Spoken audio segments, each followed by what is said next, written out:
Apologies, I'm going to be rushing through the grass. Some of the things I'm not going to touch them. We apologize, brothers and sisters. Bear with us, okay? So, Genesis 10, read verse 1 and 2 together.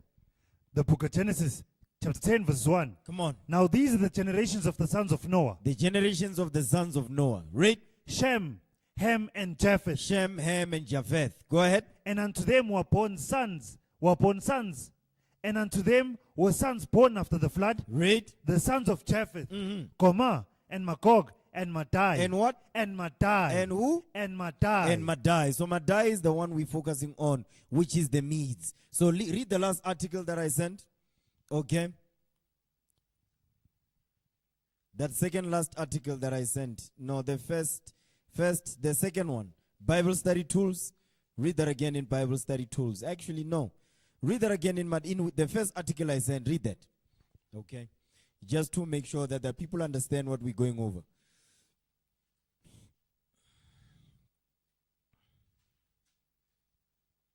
Yeah, Madai, Wikipedia. Okay, let's go. Reading from Wikipedia, Madai. Madai, pronounced Madaj, Greek Medos, is the sons of Japheth and one of the 16 grandsons of Noah in the book of Genesis of the Hebrew Bible. Okay, come on, Associated Nations.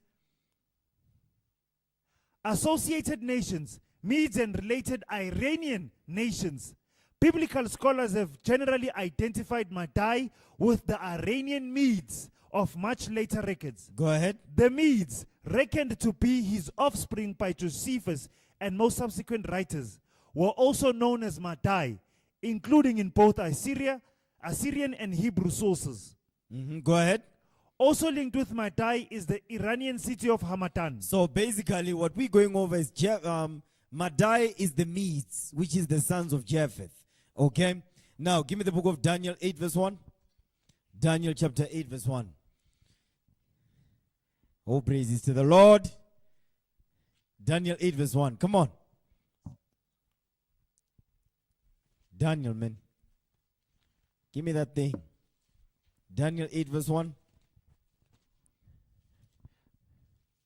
The book of Daniel, chapter 8, verses 1. Read. In the 3rd year of the reign of King Belshazzar, a vision appeared unto me, even unto me, Daniel. Go ahead. After that which appeared unto me at the first. Read. And I saw in a vision, and it came to pass when I saw that I was in Shushan. I was in what? That I was at Shushan. I was at Shushan. So Shushan is Susa.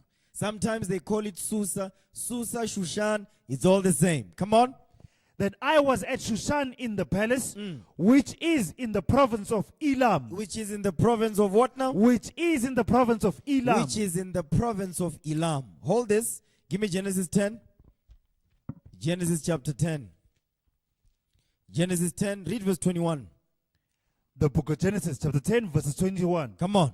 And to Shem also, the father of all the children of Eber, the brother of Japheth, the elder. The brother of Japheth, the elder. Come on. Even to him were children born. Come on. The children of Shem, Elam. You see that? So Elam is a Shemite.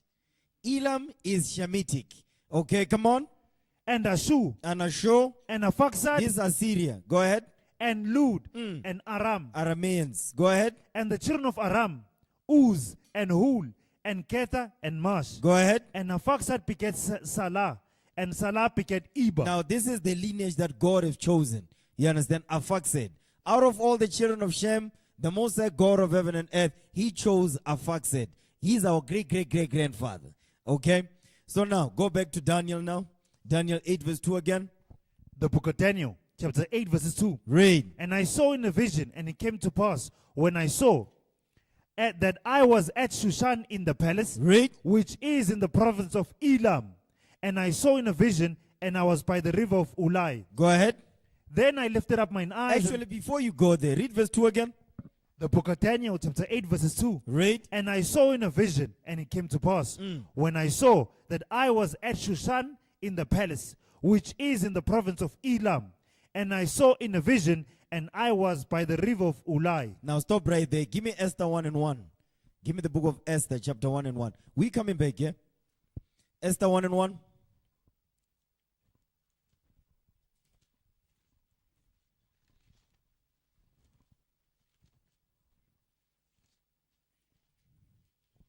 Come on.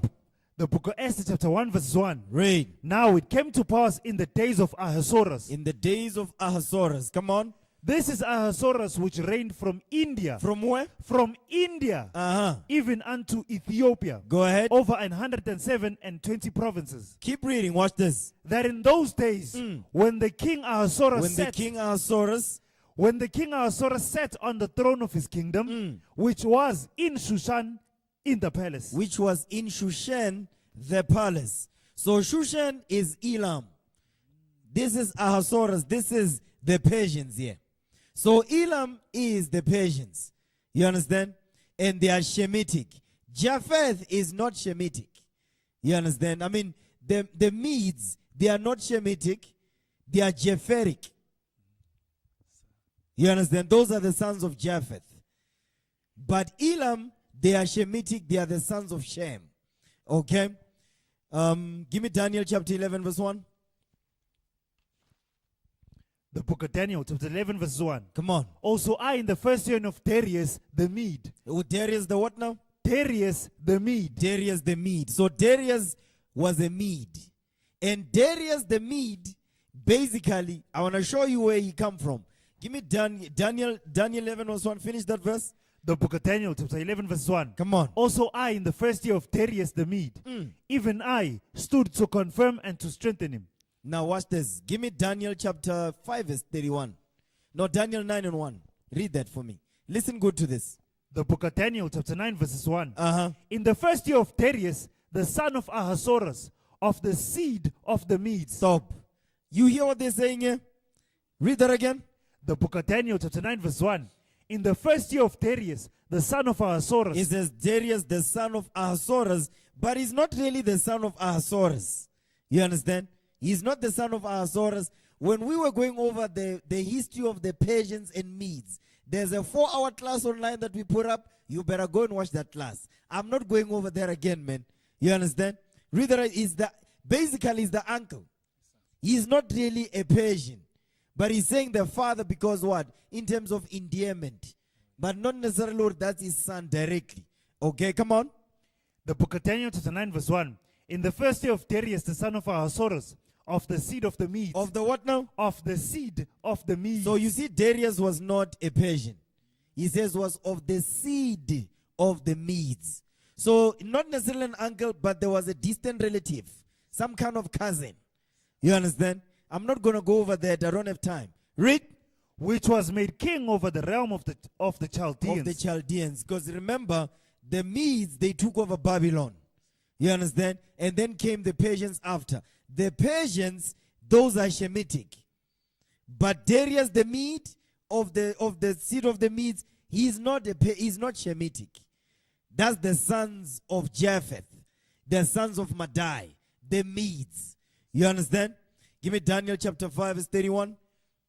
The book of Daniel, chapter 5, verses 31. Come on. And Darius the Median took the kingdom. Darius the what now? And Darius the Median. So the Lord keep telling you over and over that Darius is not a Persian, he's a Mede. This Darius, he's not a Persian. I mean, he was not Persian, he was a Mede. He is a descendant of Madai, the sons of Japheth. Okay, come on. The book of Daniel, chapter 5, verse 31. And Darius the Median took the kingdom, being about 62 years old. Okay, all praises to the Most High. Now, what I want to do is this. Go back to Daniel 8 now. Daniel chapter 8. I wanted to go over the ram and all that. I'm not touching that. Watch your last of last week's class when we're going over the bear and the eagle's shadow. Okay? So I'm going to skip that. I wanted to touch on it, but for the sake of time, I'm not touching that. Now, give me the first video that I sent. Okay, there's a video that I sent. Okay, it says, your first post that says, started the timestamp 1 minute 7 seconds. Okay. 1 minute 7 seconds.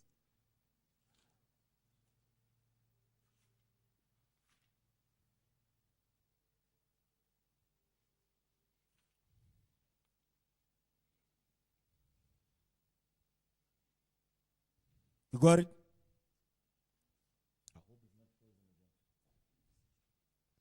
Okay, come on.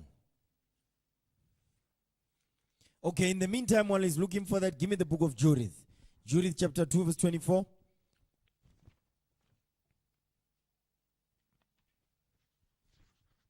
Now, this is when Nebuchadnezzar was taking over, right? But watch this. The book of Judith, chapter 2, verses 24. Then he went over Euphrates and went through Mesopotamia. And Mesopotamia. Come on, read that again, verse 24. the book of Judith, chapter 2, verse 24. Read. Then he went over Euphrates and went through Mesopotamia and destroyed all the high cities that were upon the river Arponia till he come to the sea. Come on. And he took the borders of Cilicia. Cilicia. This is now Greece. He took the borders of Cilicia. Read. And he took the borders of Cilicia and killed all that resisted him. And he killed all that resisted him. Come on. And came to the borders of Japheth. He did what now? And came to the borders of He Japheth, came to the borders of Japheth. Read. which were toward the south, over against Arabia. Stop right there. So you see who specific neighbors of Japheth are? He's not all Shem. Very specific Shemites that are the neighbors of Japheth. This is Arabia. Okay? Read that again. Verse 25. The book of Judith, chapter 2, verses 25. And he took the borders of Cilicia and killed all that resisted him, and came to the borders of Japheth, which were toward the south, over against Arabia. Over against Arabia. That's it on that. Give me Genesis 25 verse 12. Genesis 25 verse 12. You got the video? Yeah, play the video.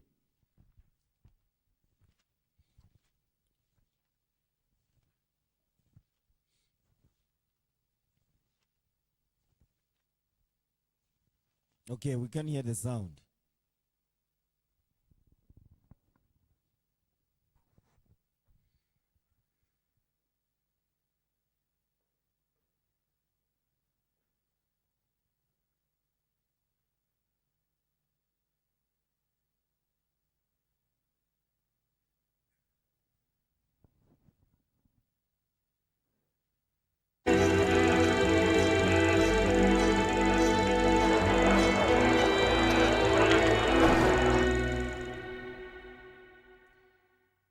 The year was 2016. Indian Prime Minister Narendra Modi visited Iran, his first trip to the country as pause. Prime The Minister. video is And a there he video of talked the sound. about The sound is good. dosti.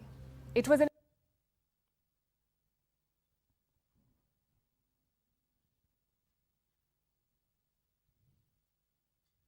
Okay, let's go. Off the video.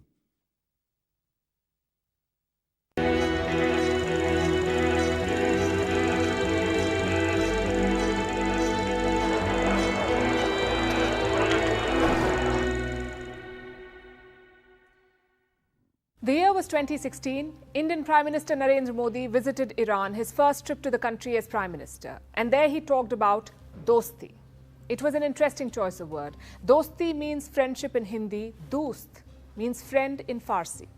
That's the language spoken in Iran. It tells you how similar the two cultures are. But similarity does not guarantee a lot. The proof is what happened the next year. In 2017, Iran's supreme leader was delivering his annual Eid address. He spoke about Islamic struggles worldwide, and among them, he named Kashmir. He said Iran should help Muslims in Kashmir fight off the oppressors. Not very dost-like, was it? But it sums up the relationship between India and Iran. So much shared history, so much in common, yet one that blows hot and cold. Why is that? Time for a flashback.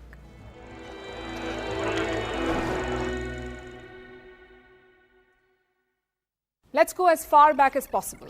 To around 3000 BC, both India and Iran had their own civilizations. They mingled a lot. In northwest India, you had the There's only one word I'm looking for in there. There's a word I'm looking for what she said. Yeah, play that again. Listen good. their own civilizations. They mingled a lot. In northwest Stop right there. They did what now? Go back. Some more. Yeah. to around play it again. 3000 BC, both India and Iran had their own civilizations. They mingled a lot. Yeah. That part right there. It says India and Iran, they mingled a lot. They mingled a lot. So that's why when you look at the Persians, you look at the Medes, they almost look similar. You would actually think these are the same people, the exact same, because they mingled a lot. So that's why you would confuse the Persians and the Medes. But the Medes, they come from Japheth. The Persians, they come from Shem, Elam. You understand? But they mingled a lot. You understand? So go back to Daniel chapter 9 verse 1. Read that again. That's all I wanted. You can take that off the screen. Daniel chapter 9 verse 1. Read that again. The book of Daniel, chapter 9, verses 1. Come on. In the first year of Darius, the son of Ahasuerus, of the seed of the Medes, Of the seed of the Medes. You see that? Go ahead. which was made king over the realm of the Chaldeans. He was made king over the realm of the Chaldeans. So, but what you're noticing here is as in the first year of Darius, the son of Ahasuerus. So why is there saying the son of Ahasuerus of the seed of the Medes? You see the level of mingling they had? Listen, look at the type of relationship they had one with another. Read that again. Push it up a bit, the volume. The book of Daniel, chapter 9, verse 1. Come on. In the first year of Darius, the son of Ahasuerus. Okay, of, come on. Of Wait, this. wait, the sound is uneven. Not that one. This mic.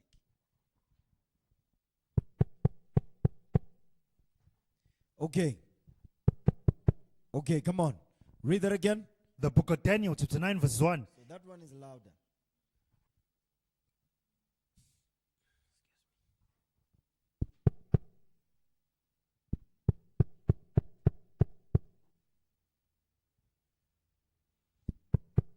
Not sure what's going on this day. Okay, read that again. The book of Daniel, chapter 9, verses 1. Read. In the first year of Darius, the son of Ahasuerus, of the seed of the Medes.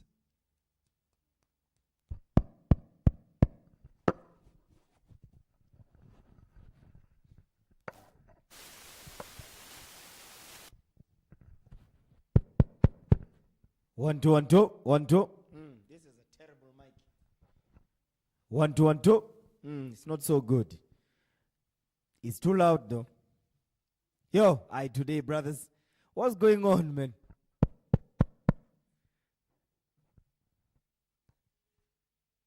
Okay, Daniel 9, verse 1. Brothers and sisters, bear with us. Hey, I'm not sure what's happening, but bear with us. We need to bring this stuff out. Come on. The book of Daniel, chapter 9, verse 1. Go ahead. In the first year of Darius, the son of Ahasuerus, The son of Ahasuerus, read. of the seed of the Medes, Of the seed of the Medes. which was made king over the realm of the Chaldeans. Now go back to Esther 1 and 1. Esther chapter 1 verse 1. Read that again. I want you to read that again. So now what we read in Daniel 9 verse 1. You see the type of relationship that the Medes and Ahasuerus, which is the king of the Persians, the type of relationship they had. Darius was even called the son of Ahasuerus. Okay. Now go back. The book of Esther, chapter 1, verses 1. Read. Now it came to pass in the days of Ahasuerus. This is Ahasuerus, This is Ahasuerus. Come on. which reigned from India. From where? From India. From where? From India. From India. This is the Persians. Go ahead. From India even unto Ethiopia, over 127 provinces. Go ahead. That in those days, when the king Ahasuerus sat on the throne of his kingdom, which was in Shushan the palace. Okay, all praises. Now go back to Genesis now 25 verse 12. Genesis 25 verse 12. One thing I want you to also understand is that you've got the Persians, which have a very close relationship with the Medes, which have a very close relationship with Arabia. Very close relationship. The Medes have a very close relationship with the Medes have a very close relationship with Arabia. You understand? And the Medes also have a close relationship with Elam, which is the Persians. That's why they are mingled among themselves. When you look at the history of India, it's very close tied to the history of Arabia. Not only that, when you look at the history of the Medes, it's very close tied to the history of India. You understand? Now read that. Genesis 25 verse 12. The book of Genesis, chapter 25, verse 12. Come on. Now these are the generations of Ishmael, Abraham's son, whom Hagar the Egyptian, Sarah's handmaid, bare unto Abraham. And these are the names of the sons of Ishmael, by their names, according to their generations. The firstborn of Ishmael, Nebajoth, and Kedar, and Abdiel, and Mibsam. Okay, that's it. Jump down to verse 17. The book of Genesis chapter 25 verse 17. Come on. And these are the years of the life of Ishmael, and 137 years. And he gave up the ghost and died, and was gathered unto his people. He was gathered unto his people. Come on. And they dwelt from Havilah. They dwelt from Havilah. Go ahead. And they dwelt from Havilah unto Shu. Unto Shu. This is Assyria. Now this goes, when it says unto Shu, hold this, go back to Genesis 10. Genesis chapter 10. Read verse 21. The book of Genesis. No, 22. Genesis 10 verse 22. The book of Genesis chapter 10 verse 22. The children of Shem, Elam, and Ashu. And what? And Ashu. So Ashu is Shu. Ashu is Shu. This goes into what? The history of the Assyrians. That also ties in with the history of the Arabs or Arabia. Okay, come on. The children of Shem, Elam, and Ashu, and Arphaxad, and Lud, and Aram. Okay, now go back to Genesis 25. The book of Genesis chapter 25 verse 18. Come on. And they dwelt from Havilah unto Shu, that is before Egypt, as thou goest towards Assyria. As thou goest towards Assyria. This is now the Assyrian Empire. Go ahead. And he died in the presence of all his brethren. You see, that's it right there. And he died in the presence of all his brethren. His brethren is also making reference to Shu, the people that stayed in Havilah, and the Assyrians. So they are all mingled one with another. So when you talk about the Assyrians, they all tie back to Elam, the Medes, the Persians. You understand? And the Arabs. They are all related somehow, because they mingle one with another. When you look at the people of Ethiopia, look at how they look. Look at the people of India, how they look. You understand? That's why when we read in Esther 1 and 1, it says from India even unto Ethiopia. You understand? Because they were all mingled among those 127 provinces. Okay? Genesis 16 verse 11. The book of Genesis chapter 16 verse 11. Read. And the angel of the Lord said unto her, Behold, thou art with child, and shall bear a son, and shall call his name Ishmael. Come on. Because the Lord hath heard thy affliction. Read. And he will be a wild man. This is Ishmael now. It says Ishmael will be a wild man. So now, you remember that I said, give me the video of Donald Trump going over the Arab countries. The reason why because ask yourself, why is America so obsessed with the Arab nations not having nuclear bombs? Why are they so obsessed with that? They are very obsessed with that. You understand? The reason why they are so obsessed, because they know the type of nation Ishmael actually is. So that's why now they've been conquering them. They've been they've been doing regime changes in the Arab world. But there's one that's left who does not want that. Iran. Iran is not playing ball. Iran doesn't want a regime change. You understand? When they want a regime change, because they want a leader they can control. They cannot control Ayatollah. They can't. They couldn't control Qasem Soleimani. They couldn't. You understand?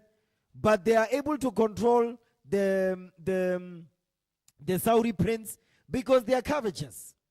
Because if you look at Saudi Arabia, right, you think you are in America, the way they behave. They behave like they are actually in the West. They don't identify themselves with their brethren. Okay? Now finish that verse 12. The book of Genesis, chapter 16, verses 12. Come on. And he will be a wild man. He says he's going to be a wild man. Come on, brothers.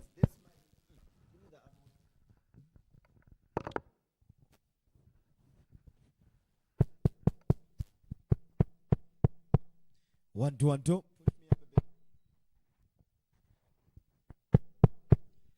Okay, better, much better.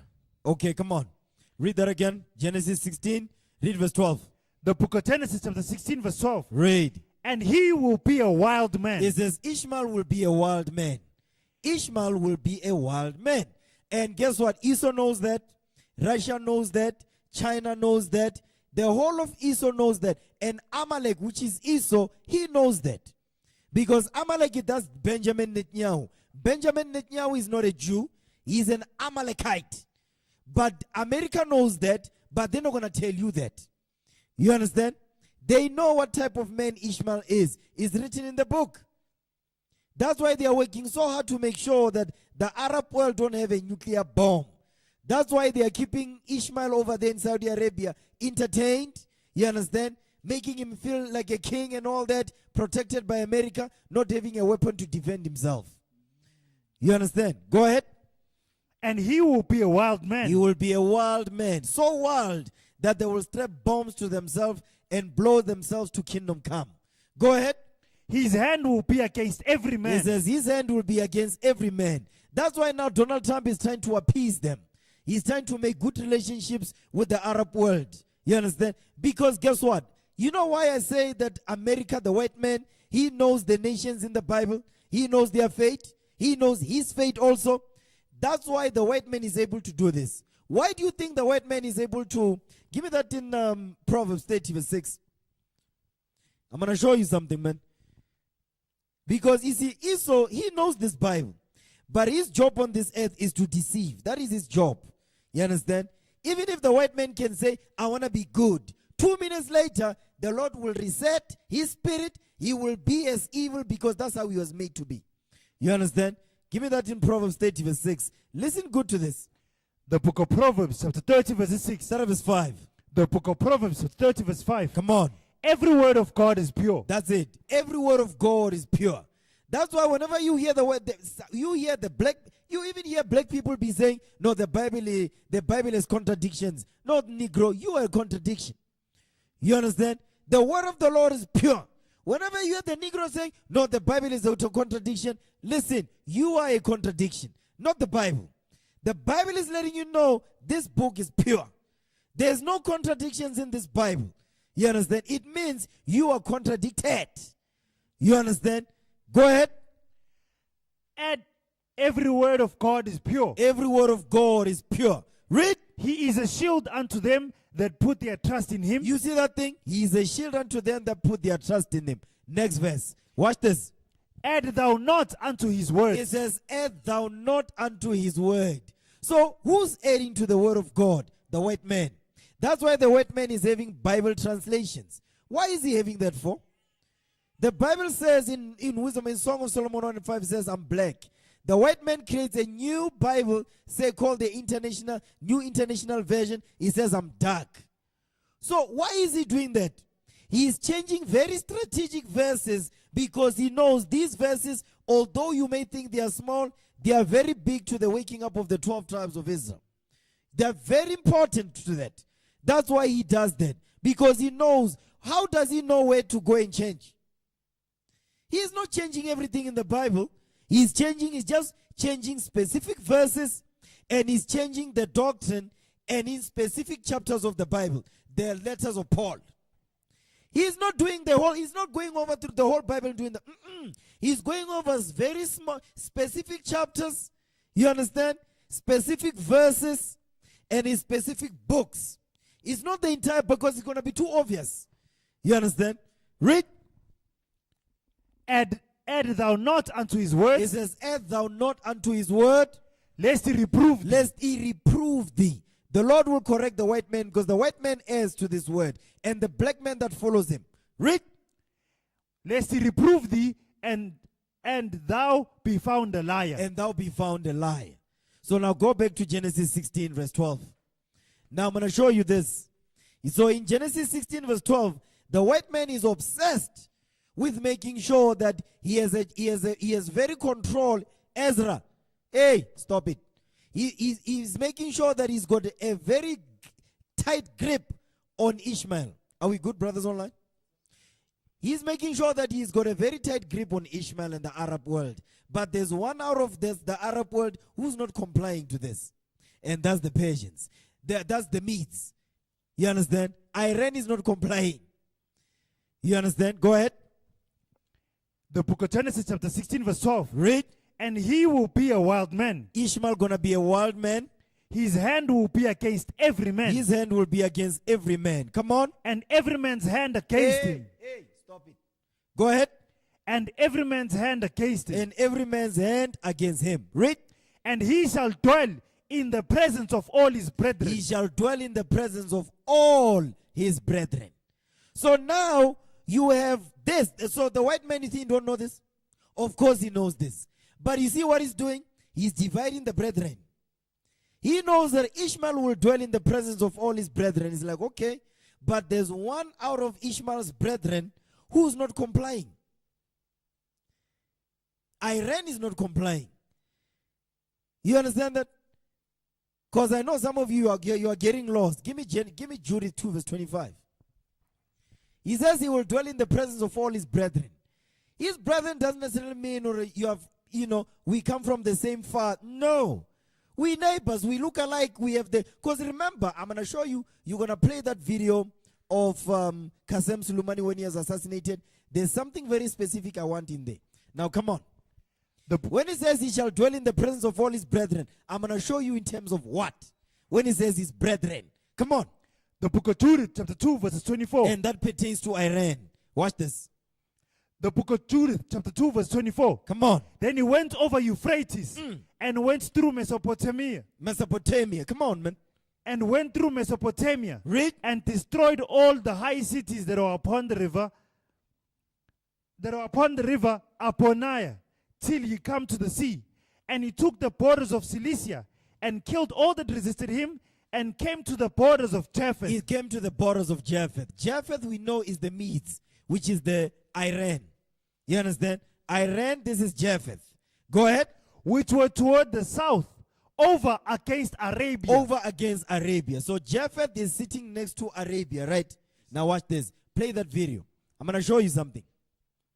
I want to show you something with this. When he says, he shall dwell in the presence of all his brethren.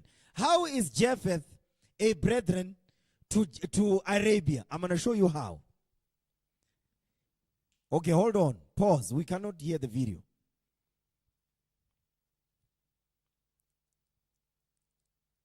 Okay, we good? Yeah. They'll put a disclaimer on.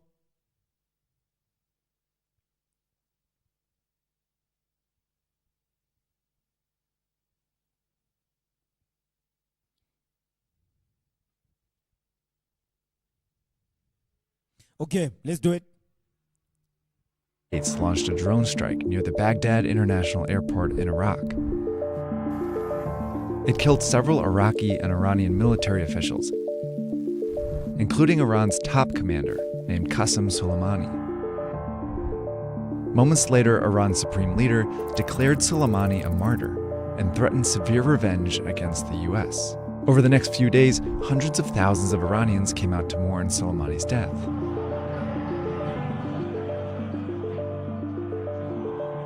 But Iran wasn't the only place where people took to the streets. There were demonstrations in Iraq, Syria, Lebanon, and Yemen. These are some of the countries where Soleimani commanded a network of powerful militias, which gave him and Iran extraordinary influence across the region. This network made him one of the most important people in Iran. It's also what got him killed. So how did Soleimani expand Iran's influence? And what happens to these militias after his death?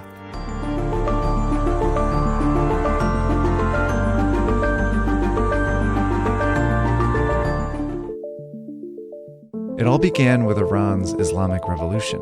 In 1979, a cleric named Ayatollah Khomeini led a popular movement that toppled Iran's monarch and established the Islamic Republic of Iran.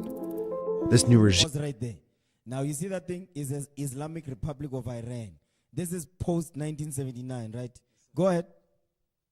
Wanted to export their revolution, and that threatened countries all over the Middle East. Iran was also the first Shia government that billed itself as the preeminent leader of the Muslim world. Pause right That there. especially Pause it. What did it say? Go back a little bit.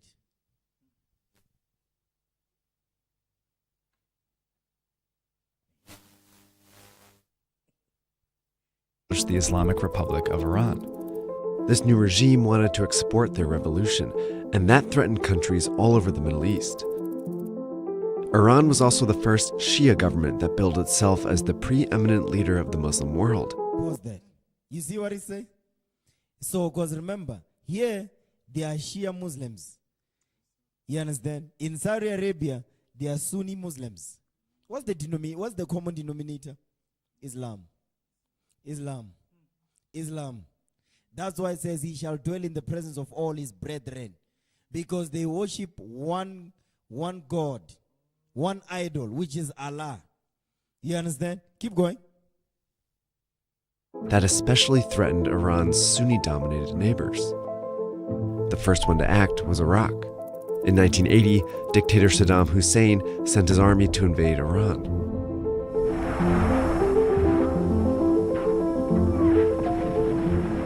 Other countries that felt threatened by Iran supported him. The US sent some weapons to Iran, but mainly supported Iraq throughout the war, hoping to keep Iran's ambitions in check. The war carried on for 8 years and nearly 1 million died.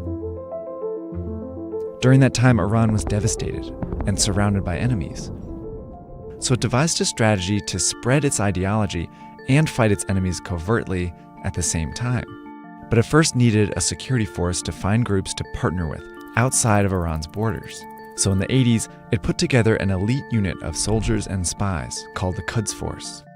They became part of Iran's Islamic Revolutionary Guard Corps, a branch of the military that answered directly to Iran's supreme leader. Okay, Next. that.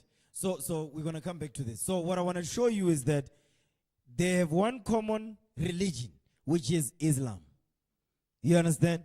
So now, read that again in Genesis 16 verse 12. You can take that off the screen. I just wanted to show you that, because some of you brethren were getting lost. Okay, come on. The book of Genesis chapter 16 verse 12. Read. And he will be a wild man. He says he's going to be a wild man. Read.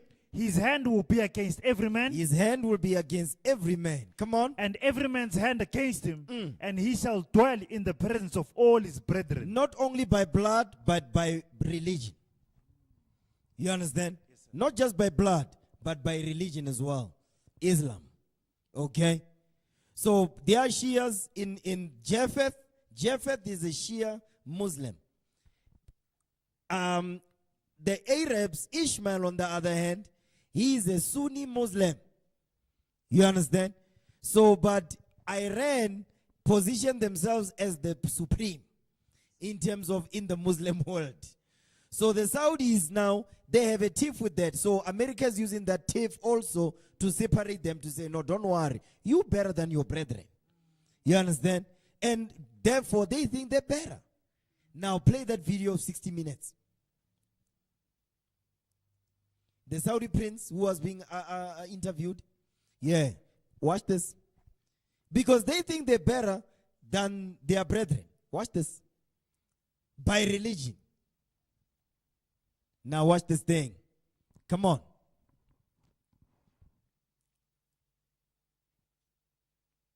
Yep, that's him right there. This is 2018. I believe this is 2018. Listen good. Yeah, put the disclaimer on, because this is not our video.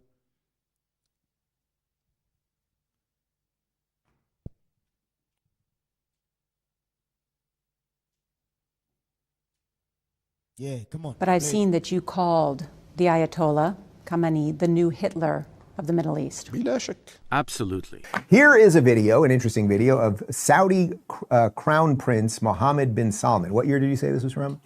So this is 2018. I think this will really, 2019, sorry. I think this will really help frame the show today. Saudi Crown Prince Mohammed bin Salman talking about what the Ayatollah's intentions are. And this is why you can see a new Middle East is on the horizon, because we've basically taken out the really bad actor here. Listen to this. Iran is not a rival to Saudi Arabia. Its army is not among the top 5 armies in the Muslim world. The Saudi economy is larger than the Iranian economy. Iran is far from being equal to Saudi Arabia. But I've seen that you called the Ayatollah Khamenei the new Hitler of the Middle East. Absolutely. Why? Because he wants to expand. He wants to create his own project in the Middle East, very much like Hitler, who wanted to expand at the time. Many countries around the world and in Europe did not realize how dangerous Hitler was until what happened happened. I don't want to see the same events happening in the Middle East. Does Saudi Arabia need nuclear weapons to counter Iran? Saudi Arabia does not want to acquire any nuclear bomb. But without a doubt, if Iran developed a nuclear bomb, we will follow suit as soon as possible. Okay, so this is Pause. about. That's it. I don't want to hear this Edomite speak. Now, you see what's happening here? So already the Saudi prince in his mind, he's better than Iran. So, but who's boosting him to say all these things? Actually, he's got America behind him. That's why he's saying if Iran builds a nuclear weapon, they're gonna do it immediately. Do you think America is gonna allow them to do it? No. America is not gonna allow Saudi Arabia to build a nuclear weapon. You know why? Genesis 16, verse 12 again. They're not gonna allow them to do that, man. The book of Genesis chapter 16 verse 12. Watch this. And he will be a wild man. Exactly, because they know him. They know him. Why do you think America is keeping them in check? They know him. Read. And he will be a wild man. You will be a wild man. Come on. His hand will be against every man. Okay, the scripture is not on the screen here. Read that again. Come on. The book of Genesis chapter 16 verse 12. Read. And he will be a wild man. You will be a wild man. You see that? Because guess what? Esau knows that. America knows that. Read. His hand will be against every man. His hand will be against every man. Read. And every man's hand against him. And he shall dwell in the presence of all his brethren. That's it. So right now it's like you basically have in Christianity where you've got all these different denominations and whatnot. Yes. So in the Muslim world you have something similar. You've got Sunni Muslims, you've got Shia Muslims. And the Shias, they are the ones that started this thing. They established themselves as the top. And then Saudi Arabia is like, no. But America is backing them up. So they think they're better. So guess who's motivating them to build a nuclear weapon? Iran. They say they will build it. Who's going to allow them to do that? America is not going to allow them to do that. You understand? Because they are keeping them in check. They want a regime change in Iran. You understand? Okay. Now, give me the book. I'm going to switch gears now. Give me the book of Genesis, Genesis 36 and 1. I'm touching on Amalek. Okay? Because you've got Iran. You've got Amalek who bombed Iran, this was it, yesterday? Yesterday they bombed Iran. It was yesterday, day before. The day before they bombed Iran. You understand? And that's not Israel. Those are not the Israelites of the Bible, brothers and sisters. That's Amalek. You understand? These are white people that call themselves Jewish. These are not the Jews of the Bible. Make no mistake about it. They've never been colonized and conquered. They have never been sold on slave ships. You understand? Their children have never been separated from them. Don't tell me about the Holocaust, man. The Holocaust, that was Hitler killing his own people. Because Amalek, Benjamin Netanyahu, he's a white man. So we're not going to be fooled by that, and we're going to prove that right now. Genesis 36 and 1. Read that. The book of Genesis chapter 36 verses 1. Go ahead. Now these are the generations of Esau. Esau is the biblical name for the so-called white man, who Benjamin Netanyahu is a white man. He's part of this. He's part of this nation. But he has separated himself as though he is not. Okay, come on. Who is Edom? Who is Edom? Read. Esau took his wives of the daughters of Canaan, Adah, the daughter of Elon the Hittite, and Aholibama, the daughter of Anah, the daughter of Zibeon the Hivite. Go ahead. And Bashemeth, Ishmael's daughter, sister of Nebajoth. Now read verse 4. And Adah bare to Esau Eliphaz. Now this is the part we want. So Adah bare to Esau Eliphaz. So Eliphaz is Esau's son. You understand? Eliphaz is Esau's son. Keep that in mind. Go ahead. And Adah bare to Esau Eliphaz, and Bashemath bare Reuel. Now jump down to verse 10. The book of Genesis chapter 36 verses 10. Come on. These are the names of Esau's sons. Eliphaz, the son of Adah, the wife of Esau. Read. Reuel, the son of Bashemath, the wife of Esau. Come on. And the sons of Eliphaz were Teman. Now you see this thing? He says the what now? And the sons of Eliphaz were Teman. Stop. This is Hitler. Do you see? Teman is the Germans. You get it now? Yes, sir. Teman is the Germans. So who was Hitler killing? Hitler was killing his brethren. Teman. Teman is the biblical name for Germany. You understand? The wisest of all the white men on this earth is the Germans. Teman. Read. And the sons of Eliphaz were Teman, Teman. Omar, Zepho, and Katam, and Kenaz. Watch this.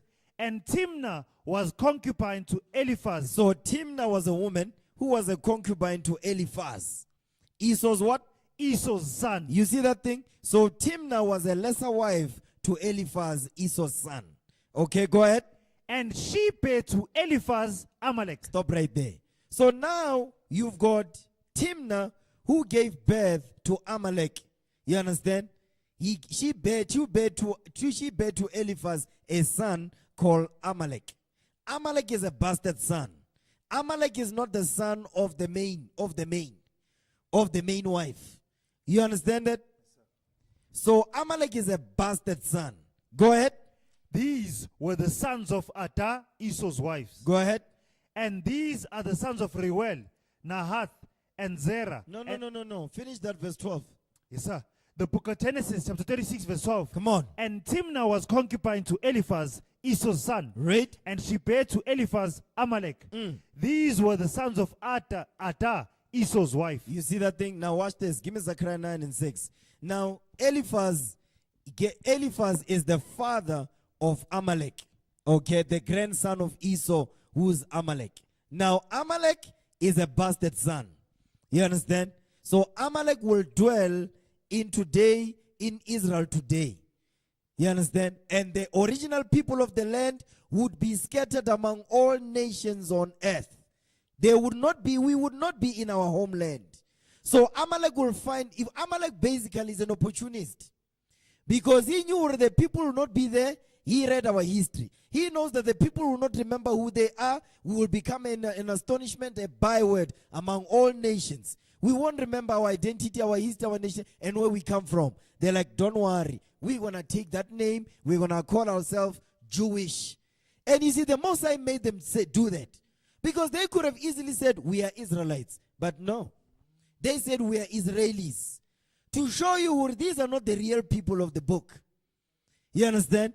Israelis, Jewish, not Jews, not Israelites, Israelis, Jewish.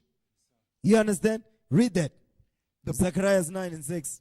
The book of Zechariah, chapter 9, verse 6. Come on. And a bastard. And a what? And a bastard. Read. Shall dwell in Ashdod. A bastard will dwell in Ashdod. Come on. And I will cut off the pride of the Philistines. This is the Palestinians now.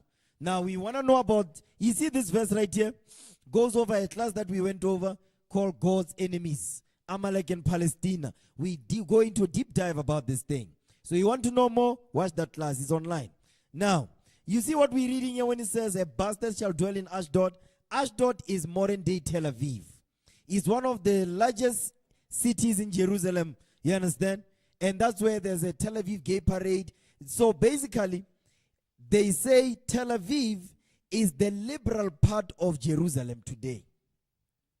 Liberal, meaning what? That's why they have the Tel Aviv gay parade and all of that. So basically, Tel Aviv is little America. You understand? Okay. So when it says it's the liberal part of Jerusalem, you know what that means? Remember, you've got Republicans, you've got Democrats. The Republicans are the conservatives, the Democrats are the liberals. So Tel Aviv is like the Democrats.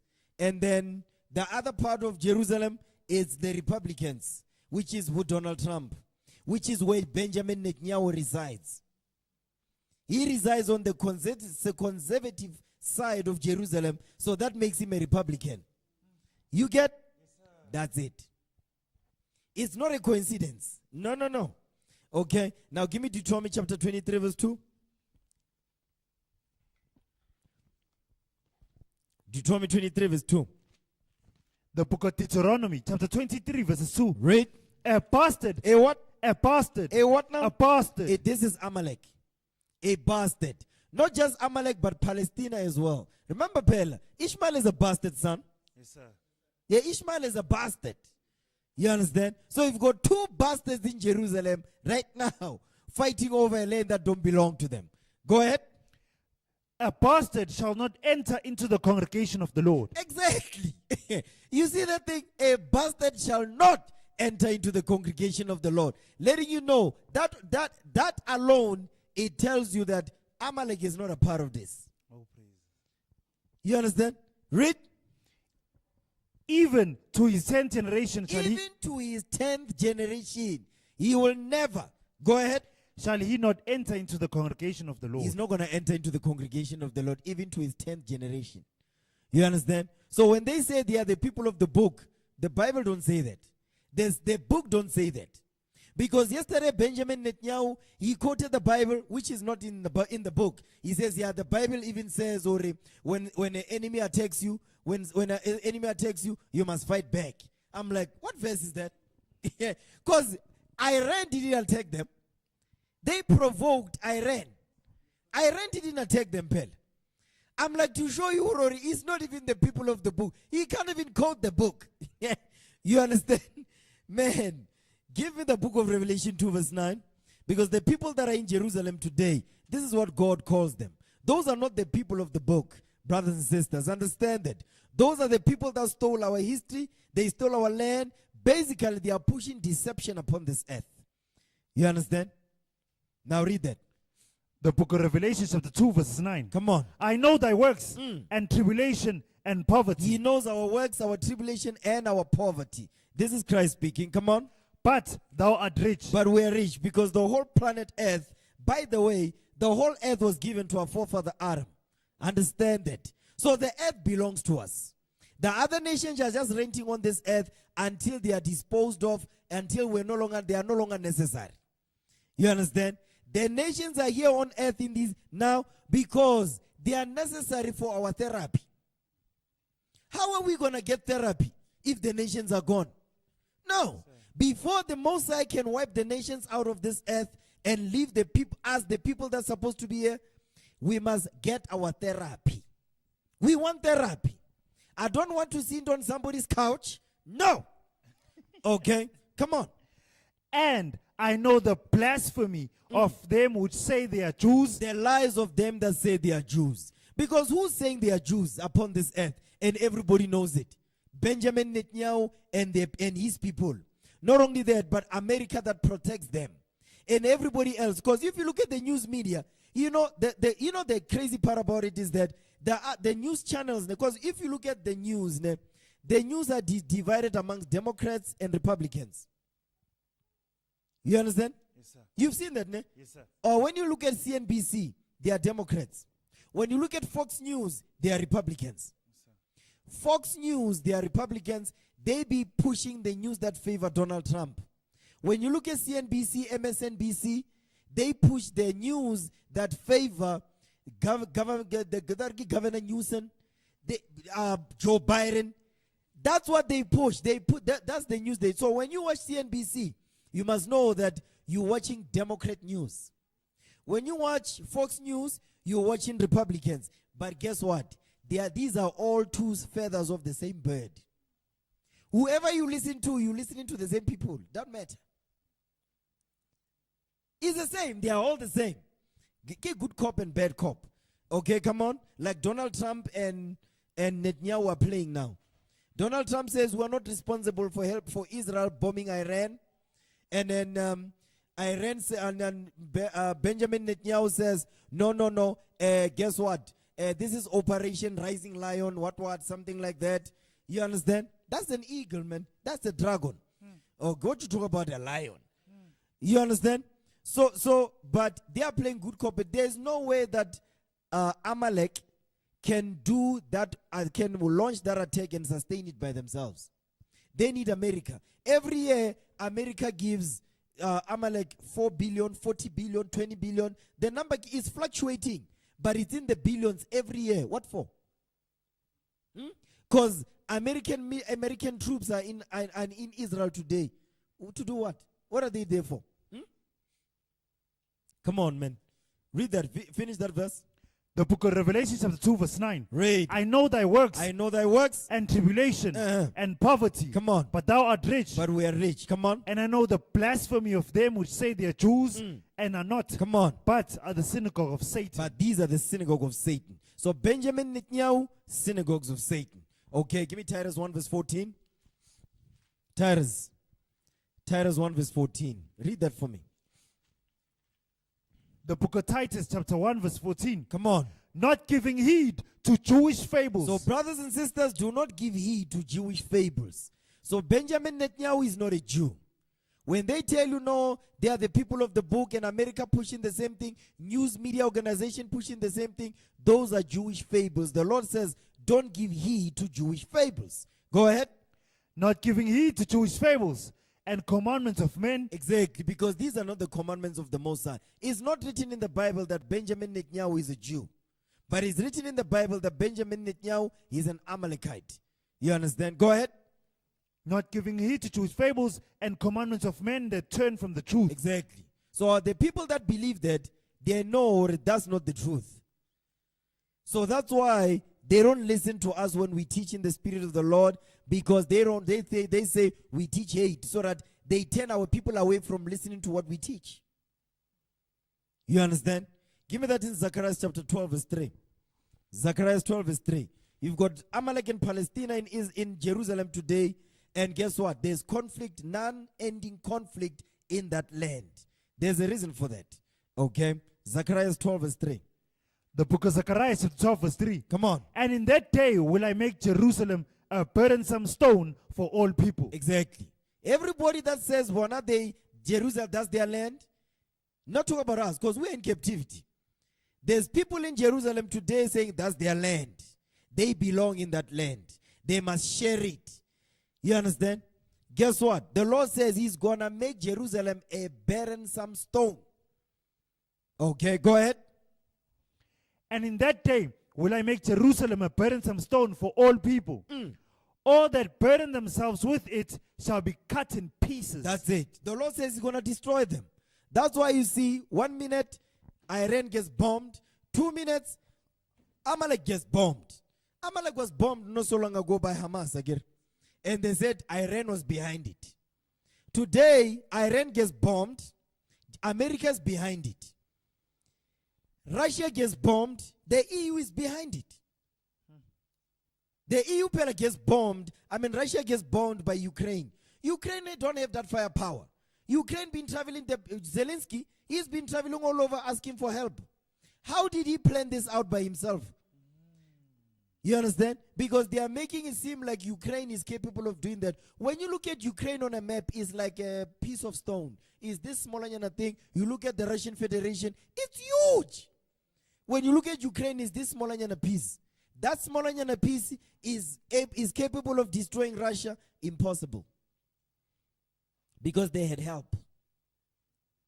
You understand? The EU is behind them. Now Germany is like, we don't like what's going on. Russia is too powerful. Because there was I don't remember the video, whereby I think it was it Germany, where they were saying the way Russia is building weaponry, it says the amount of weaponry that the EU is taking to build in a year, Russia is building them in 4 months. You understand? So obviously that will make the EU afraid and wondering, if we are helping Ukraine, Russia has got more firepower than us. And the relationship between America and the EU is very strange right now because of what Donald Trump is doing. Donald Trump is not smart. He's an idiot. You understand? He's a dumbass. You know, there's this brother, Ronald Martin. Whenever he speaks, like, this dumbass. It doesn't matter what every time when he opens his mouth about Donald Trump, and I'm like, I'm watching him too much. The hell is this? Come on, man. Give me that. Finish that verse in verse 3. The book of Zechariah chapter 12 verse 3. And in that day will I make Jerusalem a burdensome stone for all people. All that burden themselves with it shall be cut in pieces. Go ahead. Though all the people of the earth be gathered together against it. Exactly. Because he says, though all the people be gathered together against it. Now think about it. Who is gathered together against the 12 tribes of Israel? The whole earth. Everybody on earth is gathered together against us. But is everybody gathered together against Amalek? Read that verse again. I want you to pay attention, man.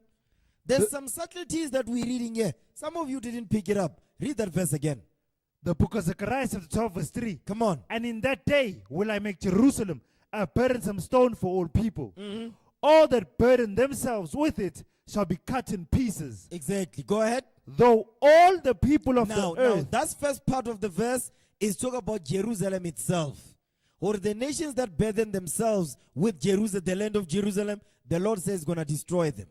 But now, you've got the next part of the verse. Keep reading. Though all the people of the earth Though all the people of the earth, come on. be gathered together against it. So, right now, is all the people of the earth gathered together against the people that say they are Jews and they are not, but they are the synagogue of Satan? Is everybody against Benjamin Netanyahu? No. Letting you know, that's not the Jew of the Bible. The whole earth is not gathered together against Amalek. But the whole earth is gathered together against the 12 tribes of Israel. Understand that. Okay? That's the difference. Now, give me 2 Ezra 15:28. Now, I want you to line up those videos now. Start with the Sulaimanis one. And then when the top nuclear scientist was assassinated. And then the embassy of Iran in Syria that was bombed. And top commanders were put to death because of it. Then we're going to watch the latest ones that are happening now. 2 Ezra 15 verse 28. Second book of Ezra chapter 15 verse 28. Come on. Behold, an horrible vision. Read. And the appearance thereof from the east. And the appearance thereof from the east. This is the UAE. The United Arab Emirates. Okay. Go ahead. Where the nations of the dragons of Arabia shall come out with many chariots. Stop. That's why I said that. Verse 29 is giving you the answer. Read verse 28 again.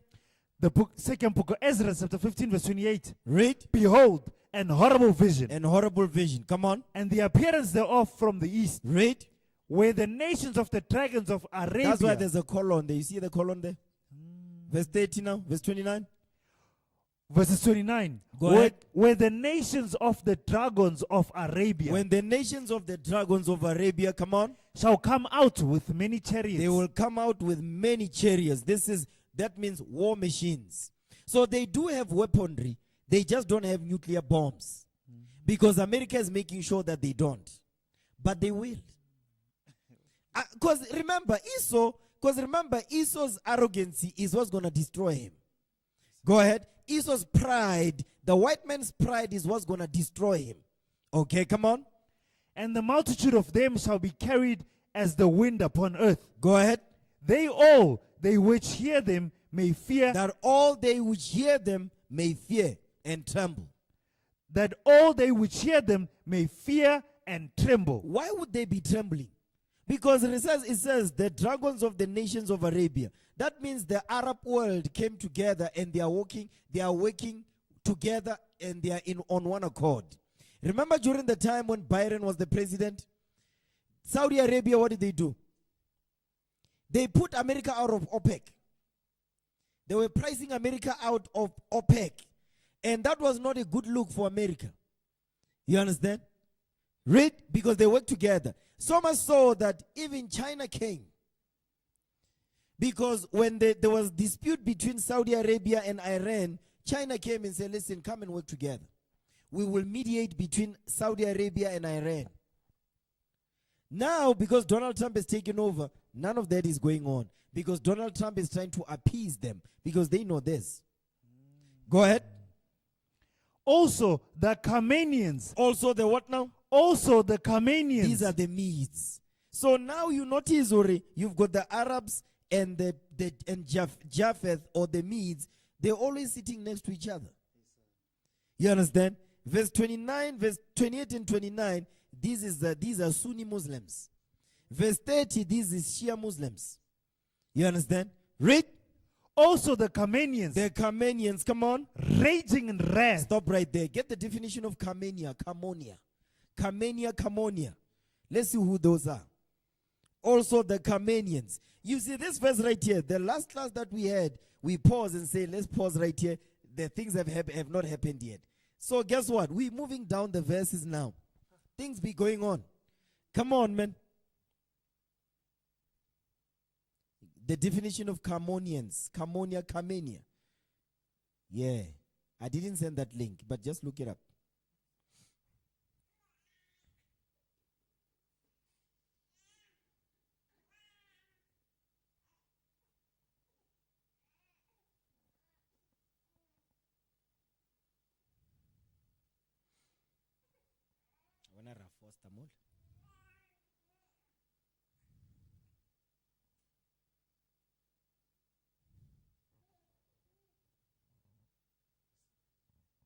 Did you find it?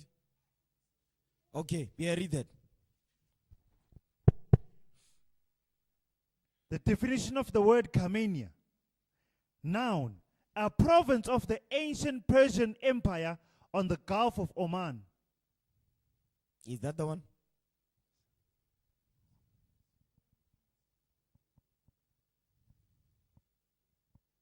No, man, find the one that we used. Because sometimes the scholars will mingle the Persians and the Medians as one. Because the Persians took over the Media Empire. So you understand? So they became the Persians. So the people of Iran, they are also sometimes referred to as the Persians. Because they were taken over by Persia. You understand?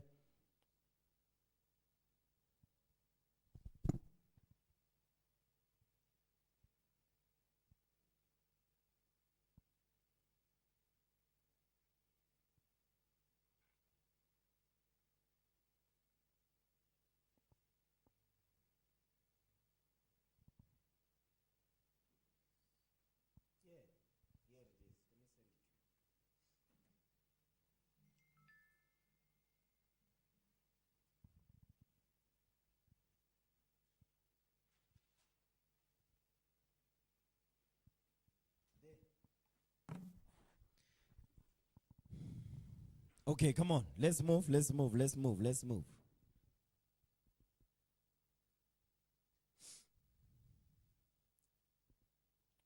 Yeah, read that. Wikipedia. Reading from Wikipedia. Carmania. Carmania is a historical region that approximately corresponds to the current province of Keman, Iran. What now? To the current province of Keman, Iran. You see that? It says, is the region that approximately corresponds to the current province of Keman, Iran. Go ahead. And was a province of many Iranic empires, such as Medes. Stop right there. The Medes, Japheth. Now keep reading. Next one. Such as Achaemenid Medes. and what? Achaemenid. Achaemenid, these are Persians. When it says what? Achaemenid, this is the Persians. Okay, go ahead. Achaemenid. Seleucid. Parthians, that's Persians. You read about it in the book of Acts. When it says Parthians and Medes, that's Persians and Medes. In Acts 2. Parthians, that's Persians. Medes, the Medes. Go ahead, or Madai. Come on. Parthian and Sasanian Empire. Sasanian Empire, meaning Susa or Shushan. Okay, go ahead. The region bordered Persia proper and the Persian Gulf in the west. Makan, the Makan Sea in the southeast. Parthan in the north. Parthia, in the north, also known as what? I can't see that. Abashana. Yes, sir. Okay, an area to the northeast. That's it. So what I wanted to show you is that the Carmanians, these are Iran. This is Iran. So that's why sometimes, because remember the Persians took over the Medes, sometimes when they talk about the Carmanians, you hear not so Persians. But because they mingle themselves together among themselves. Just like Ethiopians, just like the Arabians. So when you look at East Indians, Ethiopians, Persians, you understand? Iranians or the Medes, they all look the same. You can't differentiate them, but they can differentiate themselves. You understand? They know who they are. Okay? Now, go back to 2 Ezra 15. Read verse 30 again. Second book of Ezra, chapter 15, verse 30. Read. Also the Carmanians, raging in wrath, Raging in wrath. shall go forth as the wild boars of the wood. It says they shall go forth as the wild boars of the wood. A boar is a pig. A wild pig. When it says a wild boar. But this is a metaphor. Give me that in Psalms chapter 80, verse 13. This is when the Lord came against us. He used the Egyptians against us. Okay. Psalms chapter 80. Yeah, give me the book of Psalms. Psalms chapter 80, verse 8. The book of Psalms, chapter 80, verse 8. Come on. Thou was brought a vine out of Egypt. Thou hast brought a vine out of Egypt. Thou was cast out the heathen and planted it. You see that? So that vine that was taken out of Egypt, he's talking about the 12 tribes of Israel when we got delivered. You understand? But we came out of Egypt as slaves because we were oppressed under the Egyptians. You understand that? Jump down to verse 12. Verse 12. Why hast thou then broken down the hedges? Why hast thou then broken down her hedges? Read that correctly. Come on. The book of Psalms, chapter 80, verse 12. Read. Why hast thou then broken down her hedges? Read. So that all they which pass by the way to pluck her? Because the nations are plucking us now. Everybody just comes and pluck. Go ahead. The boar out of the wood doth waste it. Exactly. He says the boar out of the wood does waste it. Go ahead. And the wild beast of the field doth devour it. Exactly. And this wild beast of the field talk about the white man. He's the wild beast of the field. He's the one that is plaguing us. He's the one that comes out as a wild boar of the wood. So that's a metaphor. You understand? Okay. Now go back. 2 Ezra 15. Second book of Ezra, chapter 15, verses 30. Read. Also the Carmanians, raging in wrath, This is Iran. Okay. Read. Raging in wrath, shall go forth as the wild boars of the wood. Read. And with great power shall they come. And join battle with them. They will join battle with the Arabians. They are brethren. You understand? They are because again they have one. They have one religion. That's Islam. So when he says surely in the presence of all his brethren, it's not just talk about inside by blood. Like, Go ahead. And shall waste a portion of the land of the Assyrians. When he says they shall waste the portion of the land of the Assyrians, you notice, Ori, Ishmael is not bombing Amalek right now. You notice that, right? He's very cozy in Saudi Arabia. He's basically enjoying himself. The rest of his brethren, they are catching hell and whatnot. But Yana is fine. You understand? They are fine. That's why they can even go as far as to say, or Ayatollah is Hitler. Because life is good. Even Trump was saying he loves the Saudi prince too much. He says, I love you too much. I'm like, wow. But we see that he says they're going to work together. They tried to work together when Hamas attacked Amalek. They they're working together, and then all out of nowhere, they're no longer working together. Everybody's over there, everybody's over there. You understand? But the time will come when they will work together, because they have to be enraged. They were enraged when Soleimani was assassinated via a drone strike. They were enraged when Moshe Fakhrizadeh was assassinated, the top nuclear scientist.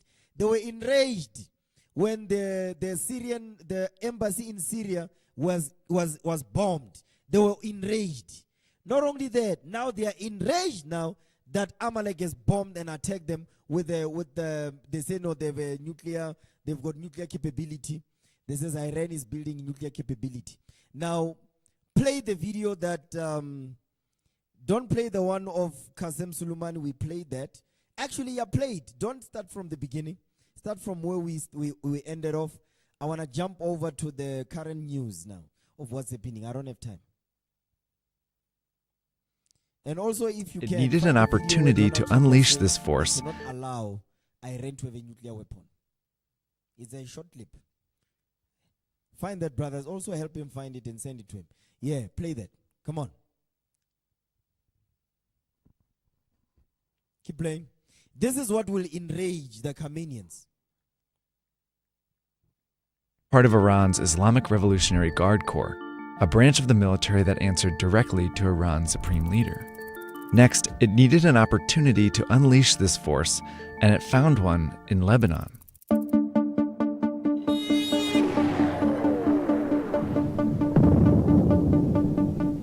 In the 1970s, a civil war was raging in Lebanon. The US had sent troops as peacekeepers, but violence was spilling over into Israel. So in 1982, Israel invaded Lebanon. Several Lebanese militias fought back. Some of these militias were led by Shia clerics who had ideological ties to Iran. So Iran sent forces, millions of dollars, and tons of weapons to back their fight. They eventually merged into one powerful Shia militia called Hezbollah.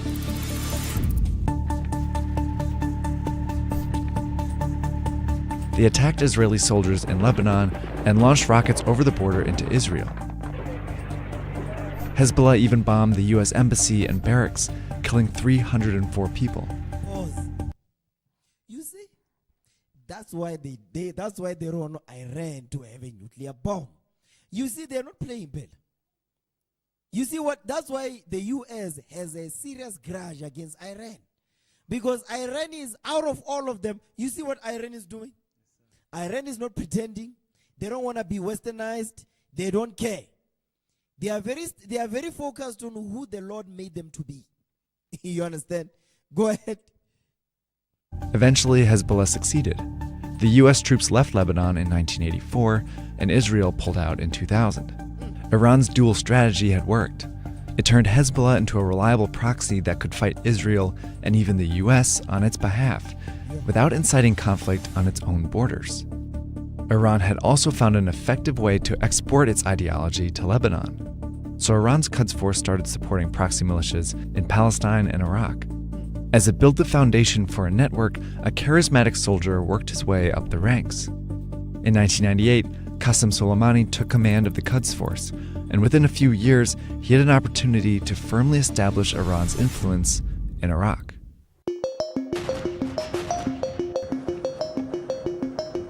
In 2003, the US invaded and toppled Saddam Hussein and his Sunni-dominated regime. This created a power vacuum in Iraq, which was quickly filled by Shias. Pause. So, because we short for time, man. Remember that interview that we're looking at of the Saudi prince at 60 Minutes? Did you hear what he said about Iran? What Ayatollah is doing? He says he's expanding. He says Ayatollah is expanding, and that's the problem. So that's why they're very against Iran, and America is the one that's pushing them to say, no, you good. Look at you, but your brother over there is not so good. Because you see what he's doing? They are expanding. Because America comes and the peacekeepers, they find the Quds Force over there by Iran. So Iran is a problem to the US. That's why they want a regime change. They want a regime change in Iran so that they can sit comfortably. But that's not going to happen, is it? You understand? It's not going to happen. They're not going to control the entire Arab world, man. That's not going to happen. You understand? Go ahead. Soleimani used this opportunity to continue to back Shia militias here, growing his network into a powerful force that fought against the US and other Iraqis. It turned into one of the most violent periods in Iraq's troubled history. Thousands of civilians died, many at the hands of Soleimani's Iraqi militias. But eventually, a Shia-dominated government took control of Iraq. Soleimani had managed to solidify Iran's influence in Iraq when another opportunity arose, this time in Syria. Pause. So now you've got this guy. Pause the video. You see why America would have a problem with this guy? I bet this guy born. Iraq, he's over there. Syria, he's over there. Lebanon, he's over there. You understand? So now he's going, and America's where they are over there is like, no. You're going to find the Shia militias over there. They're going to be pushing Shia Muslim doctrine. Not only that, but they're going to be establishing Iran's presence in those areas. So the Saudi prince, Saudi Arabia, they have a problem with this. You understand? So did you find that video that said they can't have a nuclear bomb? Play it. Because this is, I want to deal with this.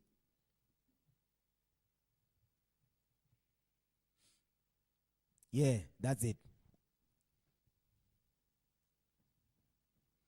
Yeah. Boris Johnson to be the prime minister.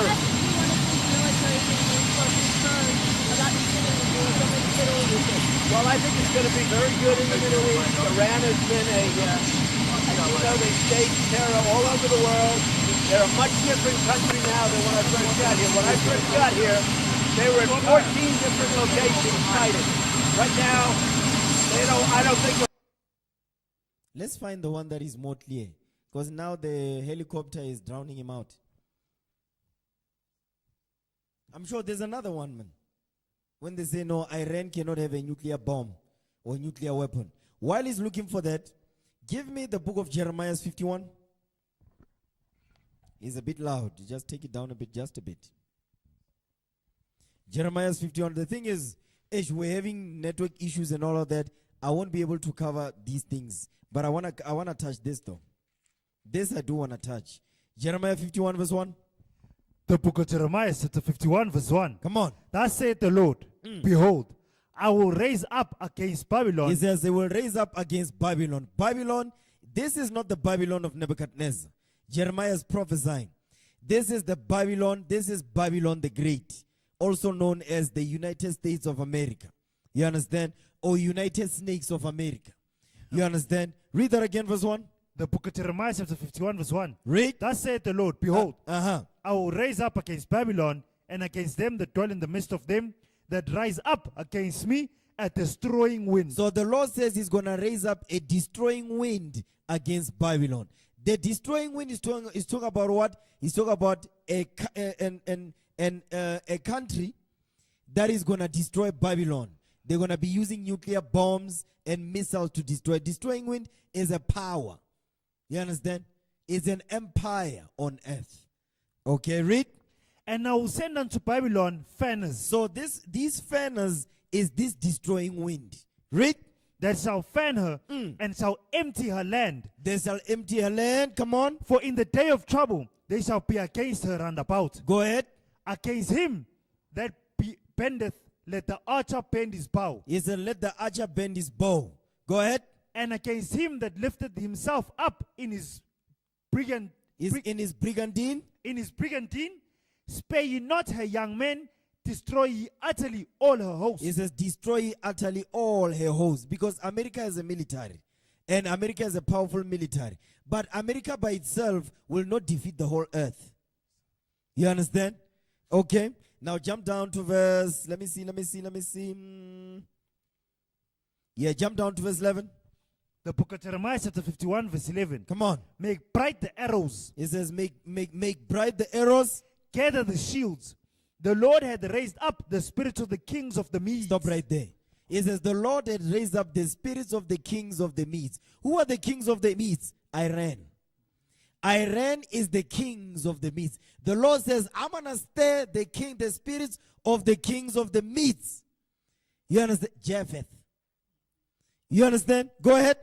For his device is against Babylon. Because his device is against Babylon. So how is the Medes gonna be able to bomb America? How are they gonna do it? They're not gonna do it with smaller missiles. No. They need something that is gonna empty America's land. What type of weapon is capable of doing that? We read it in verse 1, Musne. Yes, he says, verse 2. We read verse 2 again. The book of Jeremiah, chapter 51, verse 2. Come on. And will send unto Babylon fanners. He says, I will send unto Babylon fanners. Come on. They shall fan her. They shall fan her. Come on. And empty her land. That's it. And a regular missile will not do this. A regular missile will not empty Babylon the Great. It will take a nuclear blast to empty America. And America is not going to be alone. Guess what? The EU is going to be responsible also for this. But guess what? The Lord is saying the kings of the Medes, they're gonna be responsible also for fanning America and emptying her land. So that means they will have the nuclear capability to do that. Go ahead. For in the day of trouble, they shall be against her round about. That's it. Read verse 11 again. The book of Jeremiah, chapter 51, verse 11. Come on. Make bright the arrows, gather the shields. The Lord had raised up the spirit of the kings of the Medes. The Lord has raised up the spirit of the kings of the Medes. For his device is against Babylon, For because his device, his plan, his destruction is against Babylon. Come on. to destroy To it. destroy it. Read. Because it is the vengeance of the Lord. You see this? The Lord is also going to use the Medes to destroy America. So they will have the type of capability that will be able to do what we read in verse 2. Read. The vengeance of his temple. The vengeance of his temple. Now jump down. Give me Isaiah 13 verse 17. Isaiah chapter 13 verse 17. Read verse 1. Then we're going to jump. Come on. The book of Isaiah, chapter 13, verses Verse 1. Come on. The burden of Babylon, The burden of Babylon. Come on. which Isaiah the son of Amos did see. The burden of Babylon. Read. Remember, the burden of the one of Babylon's burden is Jerusalem. We read it in Zechariah 12.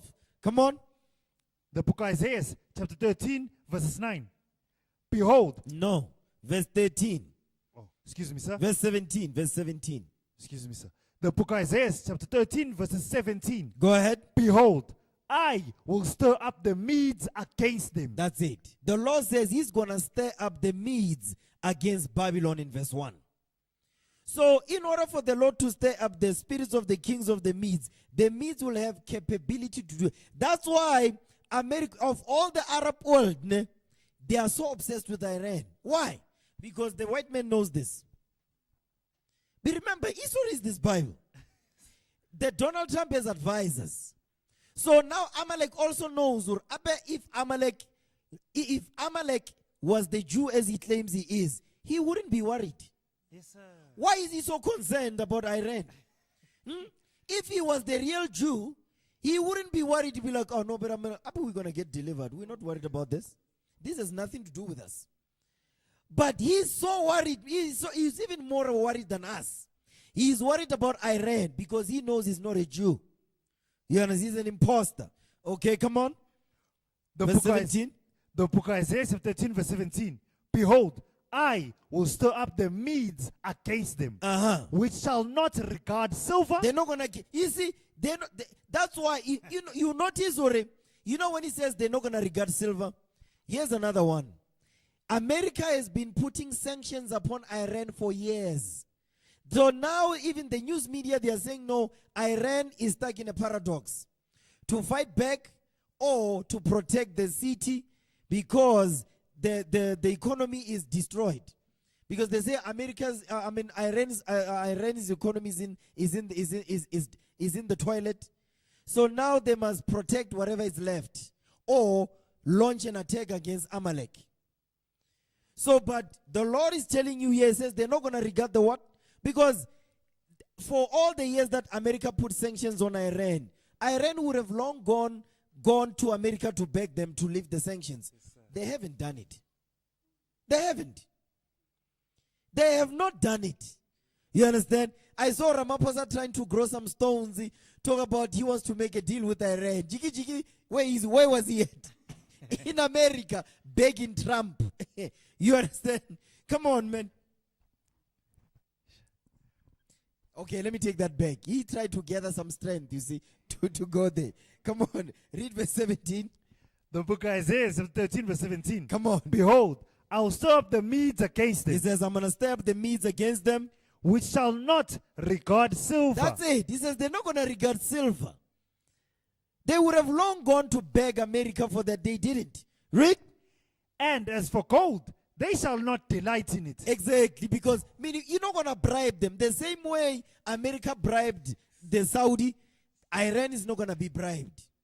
They are not being bribed because that means Saudi Arabia, their moves are what? Their ways are movable. But Iran is not. They are committed fully to Islam. You understand? Go ahead.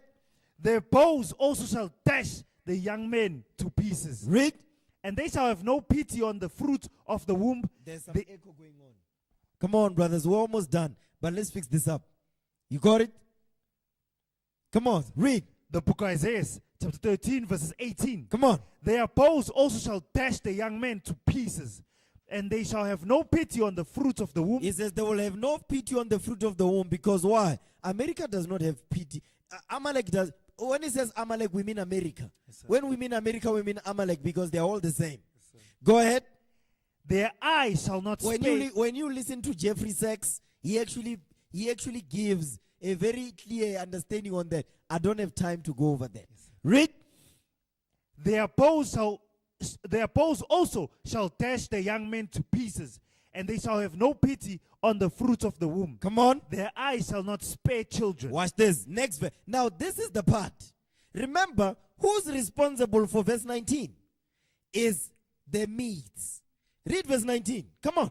The book of Isaiah, chapter 13, verse 19. Come on. And Babylon, the glory of kingdoms, Uh-huh. the beauty of the Chaldees' excellency, shall be as when God overthrew Sodom and Gomorrah. Who's the Lord using to do this? What type of weapon is capable of? You see, we always read verse 19. We don't go over. Today I'm going over the context. So you understand. Who's responsible for doing this? What type of weapon is capable of doing this? Fire and brimstone. That's a nuclear bomb. So Donald Trump is dreaming. You understand? He's in a fairy world, this one. Now play the video. Donald Trump is a dreamist, man.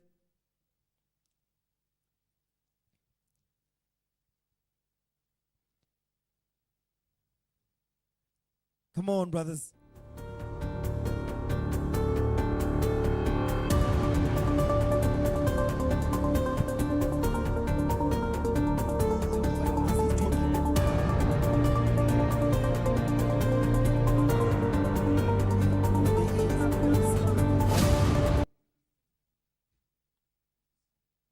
No, but I said it, man.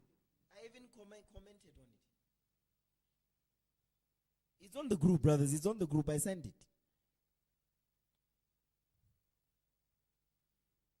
Come on, brothers. I think I even put it on 2 Ezra 5, right?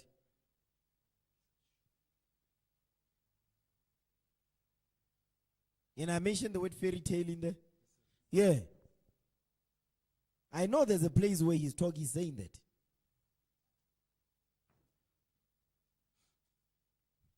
Read verse 19 again while they're looking for this. The book of Isaiah, chapter 13, verse 19. Come on. And Babylon, the glory of kingdoms, Read. the beauty of the Chaldees' excellency, shall be as when God overthrew Sodom and Gomorrah. It says it shall be as when God overthrew Sodom and Gomorrah. So the Lord is going to stir up the kings of the spirits of the kings of the Medes, and this is what they will do to Babylon the Great. That means the Medes will have nuclear capability to do this. You understand? So whatever America says, whatever the Europe says, Iran will have a nuclear bomb and it will be capable to do this. You understand? So now give me that in Jeremiah 51. Jeremiah 51:45. There's a video that I sent. It's from Redacted. When Scott Ritter was commenting. Do you have it? Play it. There's a word he's using there. Read that in Jeremiah 51 verse 45. The book of Jeremiah, Chapter 50 verse 45. excuse me, sir. The book of Jeremiah, chapter 50, verse 45. Come on. Therefore, hear ye the counsel of the Lord, that he hath taken against Babylon, That he had taken against Babylon. Come on. and his purposes that he hath purposed against the land of the Chaldeans. The land of the Chaldeans that we read in Isaiah 13 verse 19. Read. Surely the least of the flock shall draw them out. What is the word he's using? Surely the least of the flock shall draw them out. You know why it's called the least of the flock? They are in our land today calling themselves the Jews of the Bible. There's only one flock. Yes, sir. There's only one flock that the Lord is dealing with in the Bible. And that's the 12 tribes of Israel, the biblical Israelites.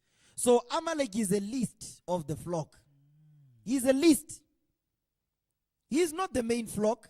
Yes, sir. Neither is he, because in Deuteronomy 23, he says a bastard will not enter into the congregation of the Lord. Yes, sir. You understand? Yes, sir. Now play that video, man. Finish that verse. The book of Jeremiah, chapter 50, verse 45. Go ahead. Therefore hear ye the counsel of the Lord, that he had taken against Babylon and his purposes, that he had purposed against the land of the Chaldeans. Surely the least of the flock shall draw them out. This is talk about Amalek. Amalek will draw America into war. But now you see that word he's using? He says, the least of the flock shall draw them out. Now play that video. Yes, Scott Ritter. It's unredacted. When I was listening, there's something he said there. Was it him? No, man. There's another one that I sent. I think it was Jeffrey Sachs. Yeah, I think it was Jeffrey Sachs. I sent it. It might have been last night. This one is talking about when America was saying, well, they are not involved in Amalek bombing Iran. There's the one that I sent, man. I think it was yesterday. I sent it on Gideon. No, not that one. There's another one. Yeah, it wasn't on redacted. It was on. It's Jeffrey Sachs. Jeffrey Sachs was having an interview with this Edomite. It's last night I sent it, man.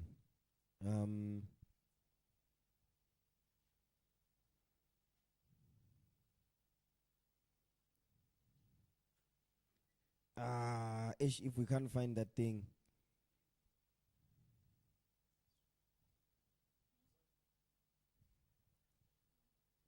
That one is on, I think that one is on the Scott Ritter channel. I think it's on his channel. This is where he's explaining that he is, America is definitely involved. They planned it out.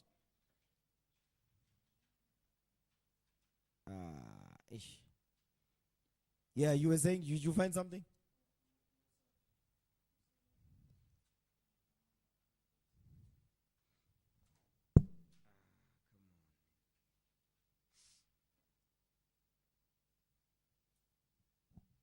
Did you find it?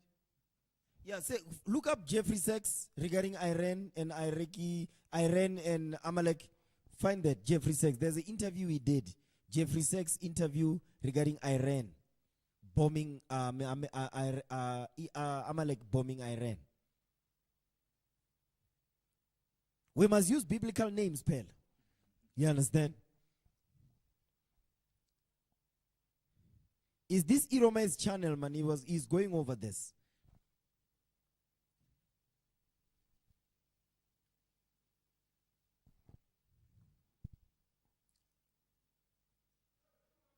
Okay, I know. We're not going to find it. We're out of time, man. Look at the time. 24. Okay, read that again. Verse 45. We're going to close this. There's things I wanted to touch on, man. There's no time. We are late. Brothers and sisters, we apologize. I just wanted to touch on some of the things, but I won't be able to touch everything. Okay? Yeah, read that again. Jeremiah 50, verse 45. The book of Jeremiah, chapter 50, verse 45. Read. Therefore hear ye the counsel of the Lord, that he had taken against Babylon and his purposes, that he had purposed against the land of the Chaldeans. Surely the least of the flock shall draw them out. Go ahead. Surely he shall make their habitation desolate with them. With them. Okay. Did you find it? This video that we are playing, which one is this one? Yeah, he played, it's fine. Where he says America was involved, because Donald Trump is claiming that no, they had nothing to do with it, but yet they were telling U.S. personnel to go out to leave Baghdad.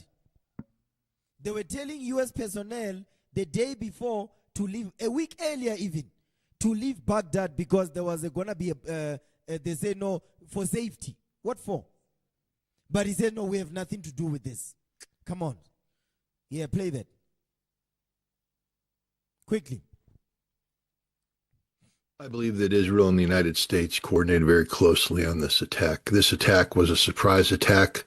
The Iranians were lulled into a false sense of complacency by the American insistence on, focusing on a sixth round of negotiations that was scheduled to take place on Sunday. And Israel was working with the United States on that narrative, saying that if there wasn't a deal reached Sunday, then Israel would be considering an attack. This was very closely coordinated. in order to give Israel the opportunity for maximum surprise to achieve maximum damage. While America may not have sent resources or assets to participate in this attack was closely coordinated with the United States, done with the knowledge of the United States, done with the support of the United States. This, by any definition of the word, was a joint U.S.-Israeli attack on Iran. This was not a legitimate negotiation. The Iranians, I believe, did everything possible to make these negotiations work, but the Trump administration set unrealistic expectations. And as I said, this attack was closely coordinated from the Secretary of State to the Secretary of Defense to, everybody in between. We were knowledgeable of this attack. We knew exactly what was going to happen. And in order for this attack to succeed, Iran needed to be lulled into a false sense of complacency. This attack was initiated with a decapitation strike that found many of the Iranian leaders in their homes. Had Iran been on high alert, these leaders would have been in a bunker. These leaders would have been, deployed. Because the United States conspired with Israel to create the notion that, the point of decision would come after Sunday, after the 6th round of negotiations, I believe the Iranians were lulled into a false sense of complacency. This could not have happened without American complicity. That's it. That's it on that. So the point is that America was definitely involved in the bombing of Iran. And the reason why Trump is so pushing for Iran not to have a nuclear bomb, we just read it. It's written in the book.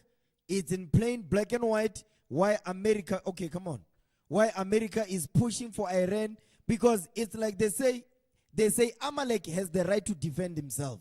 Amalek is talking about Benjamin Netanyahu, because those are not the Jews of the Bible. We call them Amalek because that's what the Bible calls them. The least of the flock, the bastards. So they say, no, Amalek has a right to defend themselves. So Iran does not have a right to defend themselves? Think about it, man. Iran has no right to defend themselves. And the reason why, listen, and we're not rooting for Iran. Don't get it twisted. We're not rooting for Iran. Give me that in 2 Ezra chapter 15. No, we want these nations to go to war with one another. Because some people might think, oh, how? Can't you are favoring Iran? No. We want the nations to go to war and bomb each other so we can get delivered. What are you talking about? We are not, no. Now read that in 2 Ezra 15 verse 20. Because somebody might be thinking, oh, they are rooting for Iran. No, we're going over the history, man.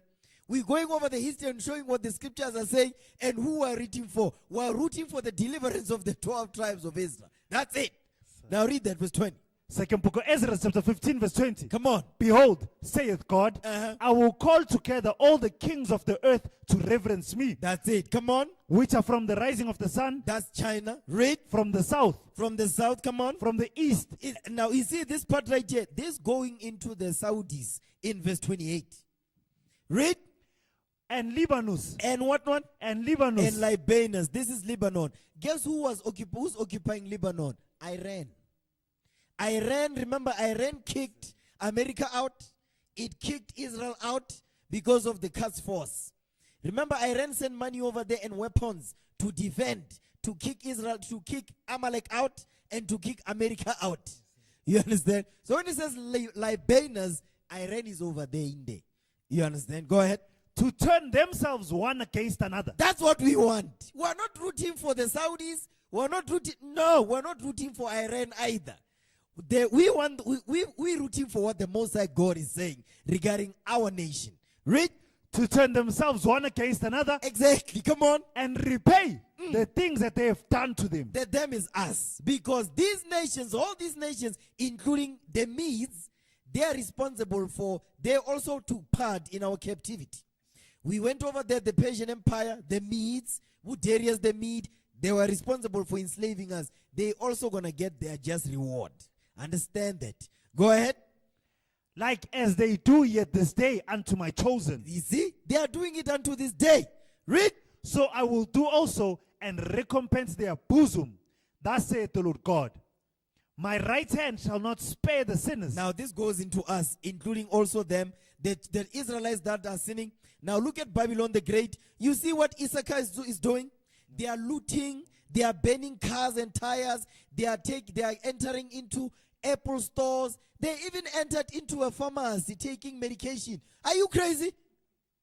Issachar in America. You see what's happening in Los Angeles? That thing is spreading into New York, Philadelphia, and all.